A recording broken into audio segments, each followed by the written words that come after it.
ඔන්න අදත් වෙනද වගේම මගේ channel එකට ඔයාලව ගොඩක් ආදරයෙන් පිළිගන්නවා.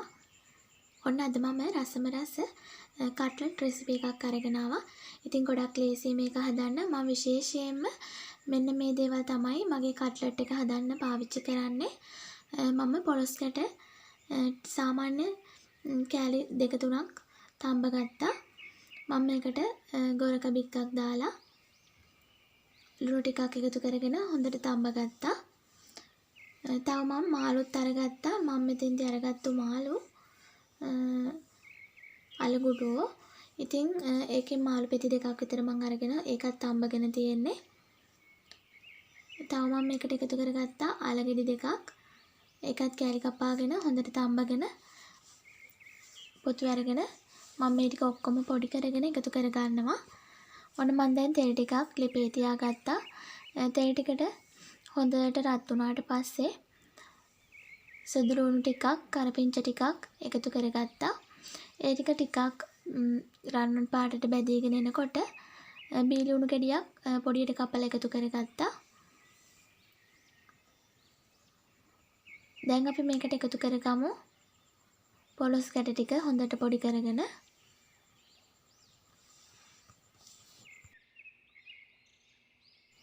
දැන් අපි තඹගත්තු මාළු ටිකත් මෙන්න මේ විදිහට පොඩි කරලා එකතු කරගමු. දැන් මේ ටික හොඳට කලවම් කරගන්න.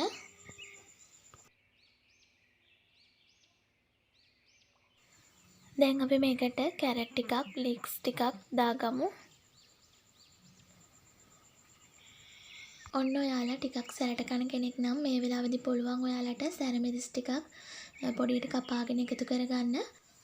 ඉතින් මං චූටි බබාලා දෙන්නට හදන හින්දා මේකට මිරිස් එකතු කරගත්තේ නැහැ. ඉතින් ඔයාලට පුළුවන් මේක සැරට හදාගන්නත්. ඉතින් මේක හොඳයි ඇත්තටම ප්ලේන් ටියක් බොන්න උනත් ඒ වගේම බත් එක කන්නත් හොඳයි. ඉතින් මේ විදිහට කලවම් කරගෙන දැන් අපි එකතු කරගමු. දැන් අපි ලුණු ටිකක් දාගමු. දැන් අපි මේකට කෑලි මිරිස්, ගම් මිරිස් කුඩු ටිකක් එකතු කරගමු. ඉතින් ඔයාලගේ සැර අනුව මේ දේවල් දාගන්න. ඉතින් තාමත් ඔයාලා මගේ channel එකට subscribe වෙලා නැත්නම් මේ වීඩියෝ එකට පල්ලෙන් එන රතු පාට subscribe button එක press කරලා ඒකම එන bell icon එක click කරන්න. ඔන්න මම දැන් අන්තිමටම පොඩි කරගත්තු අල ටික එකතු කරගන්නවා. එකතු කරගෙන අපි ඩෝ එකක් විදිහට අපේ මේ ෆිරින් එක ගන්න පුළුවන් වෙනකම් චුට්ටක් ටෙම්පරාදු කරගමු. ඔන්න දැන් අපේ ෆිරින් එක හොඳට ටෙම්පරාදු වෙලා තියෙන්නේ. මෙන්න මේ විදිහට අපි හැන්දෙන් කලවම් කරගන්නකොට පෑන් එකේ ඇලෙන්නේ නැතිව මෙන්න මේ විදිහට එකම තැනකට එකතු කරගන්න පුළුවන් නම් එන්න මේ වෙලාවේදී අපි ලිප ඔෆ් කරගන්න ඕනේ. ඔන්න දැන් අපේ ෆිරින් එක රෙඩි. දැන් අපි මේකෙන් කට්ලට් බෝල හදාගමු. දැන් මේ ටික අපි හොඳට නිවෙන්න තියාගමු. ඔන්න දැන් ඔයාලට කැමති සයිස් එකට කට්ලට් බෝල හදාගන්න පුළුවන්. ඉතින් මම සාමාන්‍ය ප්‍රමාණයට කට්ලට් බෝල ටිකක් හදාගත්තා. ඔන්න දැන් මම කට්ලට් බෝල ටික හදාගෙන ඉවරයි. දැන් අපි මේ කට්ලට් බෝල වල තවර ගන්න තැවරුම හදාගමු. ඉතින් මම මෙතෙන්දී චූටි බබාලට හදලා දෙන හන්දා මම බිත්තරයක් තමයි පාවිච්චි කරන්නේ. ඉතින් ඔයාලට බිත්තර නැතුව උනත් මේක හදාගන්න පුළුවන්. පාන් පිටි ටිකකට වතුර ටිකක් එකතු කරලා ටිකක් කුක්කු බැටර් එකක් හදාගන්න. හදාගෙන අපිට මේ කට්ලට් බෝල ඒකේ ඔබලා බිස්කට් කුඩු වල දවට ගන්න පුළුවන්. ඉතින් මම දැන් බිත්තරේ හොඳට මෙන්න මේ විදිහට ගසා ගත්තා. ගසාගෙන අපි කට්ලට් බෝල එකින් එක දාගෙන දෙපාරක් මේක කෝට් කරගමු. ඉතින් දෙපාරක් කෝට් කරගත්තාම හොඳ ගණට අපිට මේ කට්ලට් බෝලේ ගන්න පුළුවන්. ඉතින් ඔයාලා පාන් පිටි දැවටුමක් දාගෙන මේක කෝට් කරගන්නවා නම් එකපාරක් කෝට් කරගත්තාම ඇති. ඉතින් දැන් මම මෙන්න මේ විදිහට දෙපාරක් කෝට් කරගත්තා.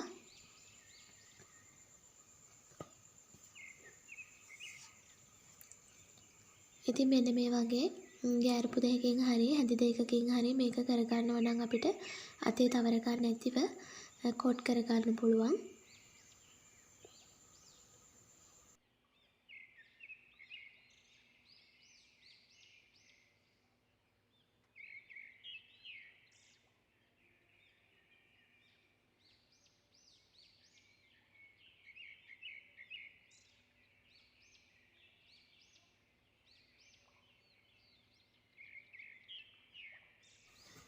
ඔන්න ඔය විදිහට මම සේරම ටික කොට් කරගත්තා.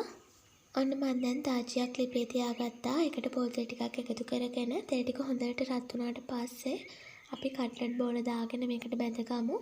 ඔන්න ඔයාලා කට්ලට් බෝල බැද ගන්නකොට දෙපැත්තම හරෝ හොඳට බැද ගන්න.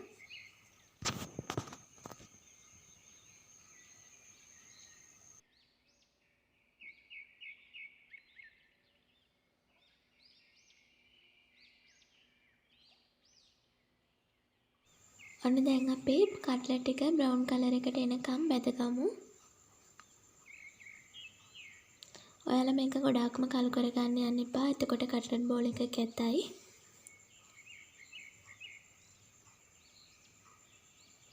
මෙන්න මේ ගානට බැදුනට පස්සේ අපි ලිපෙන් ඉවත් කරගමු.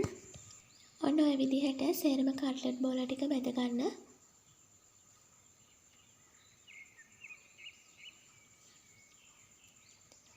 ඔන්න මේ තියෙන්නේ මම හොඳ ක්‍රිස්පි එකට බැදගත්තු කට්ලට් බෝල ටික. අපි දැන් කාලා බලමු කොහොමද රස කියලා. ඉතින් මම මේකට සෝස් ටිකකුත් දාගත්තා. ඔයාලට පුළුවන් මේක කෑම කනකොටත් එකතු කරගෙන කන්න. ඉතින් මේ විදිහට උනත් ප්ලේන් ටී එකක් බොන්න සුපිරි කෑමක් මේක. ඉතින් අපි කාලා බලමු. ගොඩක් රසයි. ඒ වගේම හොඳ පෝෂණ ගුණයකුත් තියෙනවා. අපි මේකට එකතු කරගත්තේ මාළු, පොලොස් කැට,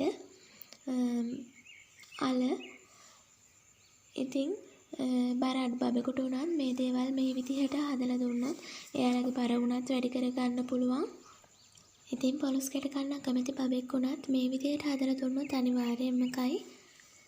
ඉතින් ඔයාලා try කරලා බලන්න. ගොඩක් ලේසි රෙසිපි එකක් මේක.